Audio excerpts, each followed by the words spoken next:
정말 명치를 한 대 세게 맞았죠. 그래서 전세는 꾸준히 올려야 돼요. 빌라 투자하려면 최소한 100채는 봐야 됩니다. 100. 지금 빌라도 지금 이게 깡통주택이 왜 문제가 되겠어요? 매매랑 전세를 붙은 게. 이게 깡통주택을 해결하려면 매매가 올라주면 되거든요. 매매가 올라주면 모든 게 해결이 되는 거예요. 근데 다들 전세로만 살려고 하니까, 매매는 안 하고 전세로만 살려고 하니까 지금 전세랑 매매랑 거의 붙어 있잖아요. 깡통주택에서. 네.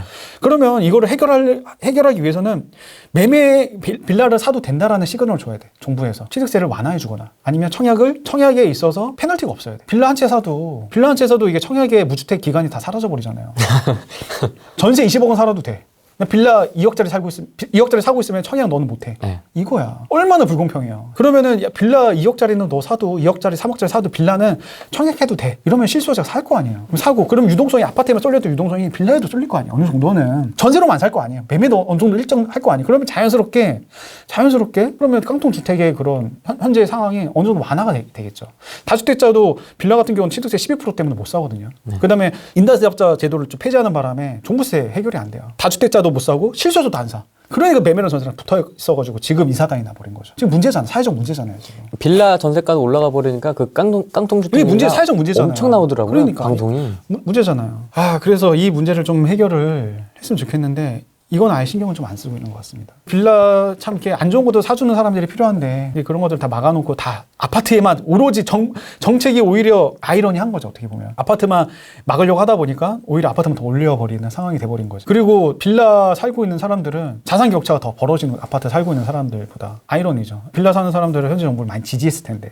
다는 아니겠지만. 여기 시청하시는 분들이야 이제 자산이 있으신 분들이지만 빌라에 살아야 되는 사람들도 있어요. 그럼요. 빌라가 나쁜 게 아니야. 저 빌라를 평생 살았어요. 빌라 나쁜 게 아니에요. 빌라 좋아요. 근데 빌라를 또 좋아하는 사람도 있고. 되게 좋아요. 네, 빌라를 고집하는 사람도 있더라고요. 네. 아무래도 관리비가 싸거든요. 빌라가 2001년, 2002년만 해도 아파트랑 별 차이가 없었어요. 뉴타운 되기 전에는. 뉴타운 때문에 아파트에 대한 관심이 많아진 거지. 뉴타운 전에는 아파트도 2억이었고 빌라도 2억이었어. 2, 3억, 2, 3억. 왜냐면 빌라만의 장점이 있거든. 빌라만의 장점은 관리비가 싼 거. 근데 이제 지금은 오히려 아파트만 더 관심을 가지게 된 거죠. 빌라는 주차가 힘들죠. 그래서 저는 이제 빌라를 살 때 빌라 주차 잘 되는 걸로 고르라고 얘기를 해요. 근데 저는 이제 빌라 예전에 주차 안 되는 데 살아봤거든요. 네. 이게 문제가 뭐냐면 빙글빙글 막 동네를 막 10바퀴 돌아요. 싫다. 주차장이 꽉 차면 동네만 10바퀴를 돌아. 겨우겨우 찾아. 새벽 2시, 3시에 겨우겨우 찾아서 이제 주차를 겨우 골목에 딱 대. 그러면 막 새벽 3시, 4시 전화 올 때도 있어요. 나가야 돼. 빼달라고. 아니면은 그 다음날에 이제 전화가 안 와. 정말 다행이다. 전화 안 왔다. 그러면 딱지가 붙어 있어. 그러면 이제 34,000원 또 내야 돼. 그러면 막 스트레스가 받아가지고 내가 진짜 빌라 떠야지. 이런 생각도 해요. 솔직히. 그래서 정말 주차 문제가 굉장히 중요해요. 빌라는. 엘리베이터랑 주차. 그러니까 부동산 사장님한테 빌라를 저 팔게요라고 하면 제일 먼저 물어보는 게 주차 잘 돼요? 그 다음에 엘리베이터 있어요? 그 두 개부터 가장 물어보거든요. 그렇죠. 네. 그게 가장 중요한 거예요. 그 두 개가. 화곡동 빌라 진짜 거기도 사람들 많이 들어갔죠. 거기 저 유혹이 많아. 거기가. 왜냐하면 선수들이 많아요. 화곡동, 신월동, 금천구에 막 시흥동. 선수들이 어떤 작업을 좀 합니까? 아무래도 매매랑 전세랑 붙여가지고 투자자들한테 넘기는 거죠. 투자금이 안 들어가다 보니까 아무래도 이렇게 덥석덥석 사기가 좋아요. 환경적으로. 근데 거기가 주의해야 될 게 뭐냐면 너무 흔해요.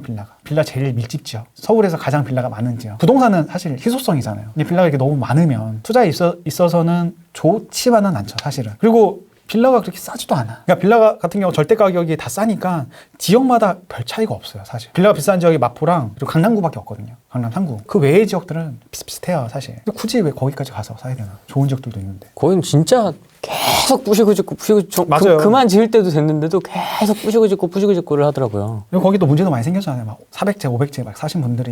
근데 그게 그런 것 같아요. 근데 그분들도 욕할 수는 없어요. 저번에 밥 먹으면서 얘기했잖아요. 네. 이게 사회적인 문제예요, 사실. 그분들이 왜 샀냐면 임대사업자 제도를 활성화를 해줬고 마음대로 사도 됐던 환경이었어요. 임대사업자 제도가 취득세도 면제예요. 신축은 200만 원이 안 넘으면 취득세가 일단 면제고 200만 넘어도 85%까지 면제. 취득세 거의 안 들어가. 그 다음에 종부세도 면제. 재산세도 안 내. 그러니까 무한대로 취득할 수 있는 환경이었죠. 그럼 당연히 환경이면 투자자들이 생기겠어요? 안 생기겠어요? 생길 수밖에 없죠. 투자자들이 당연히 많이 생겼고 그 다음에 은행도 전세 대출을 잘해줬어요. 확인 안 하고. 그냥 전세 계약서 딱 들이밀면 거기서 80% 바로 때려줬어요. 원래 전세 대출도 이제 보증사의 심사를 거쳐서 전세 대출 해주거든요. 보증사도 아무 문제 없이 다 해줬단 말이에요. 깡통 주택인데도 불구하고 심사를 제대로 안 한 거지. 방만한 경영을 한 거죠. 부동산 사장님들도 중개를 돈을 벌려고 열심히 했죠. 깡통 주택이면 어느 정도 주의를 해야 되는데 당장에 이제 중개 수수료를 벌기 위해서. 그렇죠. 모두의 잘못이죠, 사실. 그리고 세입자도 매매 시세만 알아봤으면 그 집에 들어가면 안 됐어, 사실. 세입자도 부동산 사장님 말만 믿은 잘못이야. 무지의 잘못.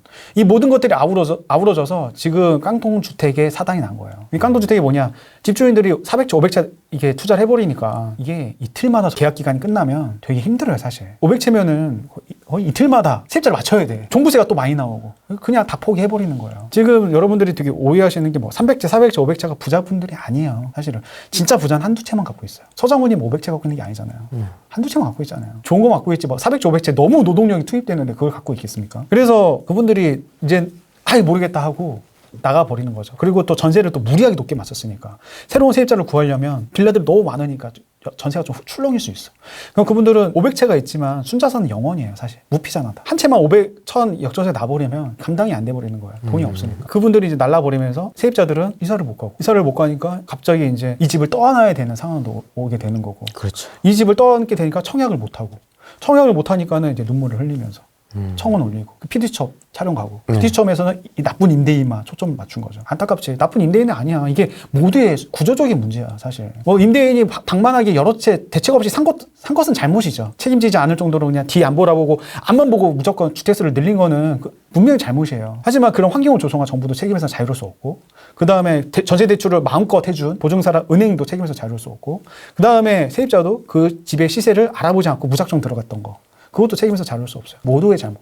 중개사무소도 있고. 중개사무소도 있고. 모두의 잘못이다. 근데 그거를 한 사람의 책임으로 몰아가서는 안 된다. 그렇게 해서는 문제는 해결되지 않아요. 참 쉽지가 않은 것 같아요. 투자로 접근을 하든 실거주를 전세로 하든 정말 쉽지 않은 것 같아요. 쉽지 않아요. 빌라 투자하려면 최소한 100채는 봐야 됩니다. 100채. 100채 볼 각오가 없으면 하시면 안 됩니다. 빌라의 선택을 말려야 한다면 가치 상승이 아파트와 너무 차이가 나죠. 거라고 생각을 합니다. 투자 목적의 빌라를 선택할 때 무엇을 중점적으로 보고 판단해야 할까요? 사실 질문이 있었는데 빌라 투자는 세 가지가 있어요. 세 가지. 하나는 재개발 투자, 하나는 선진입 투자. 낡았는데 이 지역이 재개발이 될 거라는 믿음에 들어가는 투자, 하나는 그냥 갭 투자, 빌라왕들이 했던 갭 투자. 그렇죠, 이 세 가지가 있는데 내가 어떤 투자를 할지부터 명확하게 하셔야 돼요. 내가 정말 재개발 투자를 할 건지, 여기가 정말 구역 지정이 되고 구역 지정이 돼서 조합이 설립이 돼서 여기는 앞으로 7년 뒤 8년 뒤 아파트가 되겠다, 그 마인드로 접근하면은 그건 재개발 투자. 그게 아니고 이제 다른 데들이 재개발이 되고 너무 낡았고 여기는 노후도도 충족이 됐고 그리고 또 주민들의 의지가 있고 동의서도 걷고 있고 그러면 뭔가 선진입을 해서 구역 지정이 안 됐지만 들어가는 투자, 될지 안 될지는 모르지만, 될지 안 될지는 몰라서 프리미엄은 없지만 리스크는 크죠. 안 되면은 안 돼. 왜냐면 구역 지정에 기대감이 있으면 피는 올라가기 마련이거든요. 근데 안 됐을 때는 리스크는 있지만 되면 또 대박이고. 둘 중에 하나.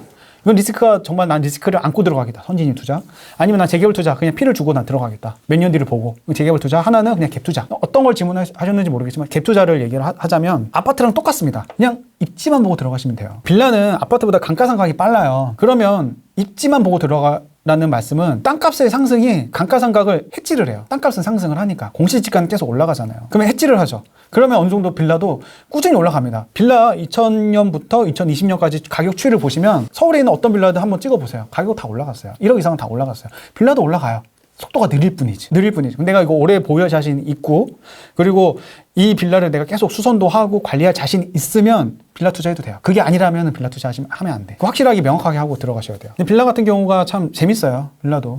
저도 빌라가 요즘 많은데 빌라는 2년마다 전세 계속, 지금 또 전세가 올라가니까 계속 뭔가 유동성을 공급받는 느낌이죠. 수혈 받는 느낌. 네. 저는 많이 올리지 않습니다. 저는 접해가 아니기 때문에 그렇게 네. 접해는 아니에요. 네. 근데 너무 안 올리면 안 돼. 그분도 자립심을 줘야 되거든요. 너무 안 올리면 그분이 나중에 강제 저축을 못 하잖아요. 그리고 나중에 상황이 이상해질 수가 있어요. 왜냐하면 계속 안 올리다 보면 너무 내가 착해. 계속 안 올리다 보면 그분도 이사를 못 가. 그런 경우 다 올라갔으니까. 그런 경우 많습니다. 그러면 상황이 애매해지는 거야, 둘 다. 이사도 못 가고 나도 나 팔아야 되는데 이 사람 뭐 전화 갑자기 안 받아. 내 전화 피해. 그럴 수도 있어요, 여러분. 그래서 전세는 꾸준히 올려야 돼요. 서로가 좋은 거예요, 서로가 좋은 거고. 빌라 투자 저는 참 재미를 많이 봤어요. 근데 주의해야 될 거 뭐냐면 위반 건축물 절대 투자하시면 안 돼요. 위반 건축물 같은 경우는 베란다 확장된 부분은 이제 위반 건축물인데 이게 2019년 이게 4월인가 5월인가 그때 이후로 이행강제인 5회만 납부해서 이제 평생 납부로 변했거든요. 그렇죠. 평생 납부로 2019년 4월 23일인가 그럴 거예요. 그때 이후로 적발된 것들은 다 평생 납부를 해야 돼요. 이게 엄청난 리스크죠. 이행강제금이 투룸 같은 경우는 한 50만 원 정도 나오고 쓰리룸 한 100만 원 넘게 나와요. 대체적으로 평생 내야 돼. 팔리겠습니까? 전세 대출도 안 돼. 예전에 전세 대출도 나왔어요. 근데 이 평생 이행강제금 내면 낙찰도 안 받아. 그 누구도. 낙찰도 안 받으면은 은행사에서 채권 해소가 안 되잖아요. 대출 해주겠어요? 안 해주는 거예요. 안 해주는 거예요. 그래서 전세 대출, 매매 대출 다 막은 거예요. 그래서 그거 갖고 계신 분들은 지금 피눈물 흘리고 계시죠. 대놓고 근생을 파는 분들도 있더라고요. 근생 같은 경우는 전세 대출 안 나와도 매매 대출 나와요. 80% 오히려. 그건 주택으로 안 보니까. 그래서 월세 세팅을 많이 해요. 근생 빌라는. 근데 근생 빌라도 투자하면 안 돼. 세입자가 많이 꼰지르면 어떡할 거야? 꼰질 수 있어요. 그러면 그거 철거할 때까지는 이행강제가 평생 나와요. 아니면 뭐 싱크대 이런 거 다 빼야 돼. 그쵸. 네, 그런 것도 조심해야 돼요. 그리고 만약에 내가 빌라를 한 20년, 30년 보유할 자신 있으면 그것도 재개발이 될 수밖에 없어요. 노후도가 총적이 되고 슬러머가 되면 개발 압력을 받을 수밖에 없죠. 아파트는 계속 가격이 올라갔으니까. 근데 그렇게까지 보유할 자신 없으면 그건 좀 아닌 것 같다. 힘들다. 힘들다. 얘기만 아니면 들어도. 입지가 좋은 빌라는 역세권이고 입지가 좋고 이게 빌라라는 게 사실은 수요가 있어요. 서울에 인프라가 많아요. 병원도 있고 제가 세입자분들이 여기 왜 사냐고 물어보면 병원이 있어서 사시는 분들도 있어요. 어머니 모시고 병원도 데리고 다녀야 되니까. 근데 시흥만 와도 병원이 없어. 그러면 왔다 갔다 하기가 좀 힘들잖아요. 그분들은 병원이 되게 소중해요. 그렇죠. 빌라 무조건 살아야 돼. 아파트는 너무 비싸니까. 그런 분들은 꼭 빌라가 필요하죠. 그분들을 위해서라도. 제가 시흥에 사는데 시흥 비하는 게 아니라 시흥 되게 좋아요. 거기가 하나은행이 없더라고요. 깜짝 놀랐어요. 지역 전체. 그래서 부천에 마실 나가요. 하나은행 갈 때. 전체 없어요. 시흥에. 하나은행 안 들어왔나 보네요. 그 지역에. 안 들어왔어요. 처음 봤어요. 어느 지역에는 다 있었는데. 그래서 부천 30분 이렇게 운전해서 가요. 제가 또 1년마다 이사를 다니거든요. 지금도 시흥에 잠깐 살고 있고. 여러분들도 이사 자주 다니면 다 자산을 불릴 수가 있습니다. 1년마다 지금 와이프랑 둘이서 개고생하고 있습니다. 와이프분하고 어떻게 좀 돈을 모으셨어요? 초반에? 저번에는 뭐 어쩔 수 없죠. 월급으로 모았죠. 강제저축. 제가 전략.